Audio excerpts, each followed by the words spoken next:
Në qendër të një konflikti të ri institucional ndodhet kryetari i gjykatës së lartë Sokol Sadushi, i cili akuzohet se po përpiqet të ndikojë në përbërjen e gjykatës kushtetuese përmes ndërhyrjeve të njëanshme dhe të paautorizuara. Një shkresë e firmosur prej tij më 12 maj 2025, vetëm një ditë pas fitores zgjedhore të Partisë Socialiste, ka ngritur dyshime mbi një skenar për ndërprerjen e mandateve të disa anëtarëve kushtetues, përfshirë gjyqtaren Sonila Betja. Sadushi drejtohet me tone të ashpra gjykatës kushtetuese duke akuzuar për mosveprim në lidhje me një kërkesë të presidentit Bayram Begaj për sqarimin e afateve të mandateve. Megjithatë, kërkesa e presidentit është klasifikuar si e përgjithshme dhe nuk përmend ndonjë gjyqtar në mënyrë specifike, ndërsa vetë presidenca nuk ka kërkuar shqyrtim urgjent. Shkresja e Sadushit e publikuar nga mediat pranë-qeverisë le të kuptohet se është hartuar pa miratim nga trupa gjyqësore e gjykatës së lartë duke ngritur shqetësime për njëanshmëri institucionale.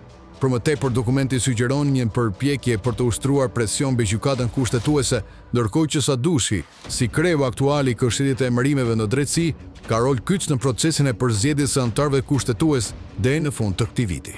Ekspertë të fushës gjyqësore kanë ngritur alarmin për zgjedhje të papërshtatshme dhe ndërhyrje të mundshme në pavarësinë e drejtësisë. Përplasja për mandatin e gjyqtares Betja shihet si pjesë e një skeme më të gjerë për të manipuluar përdorjen e gjykatës kushtetuese me qëllim kontrollin politik të saj.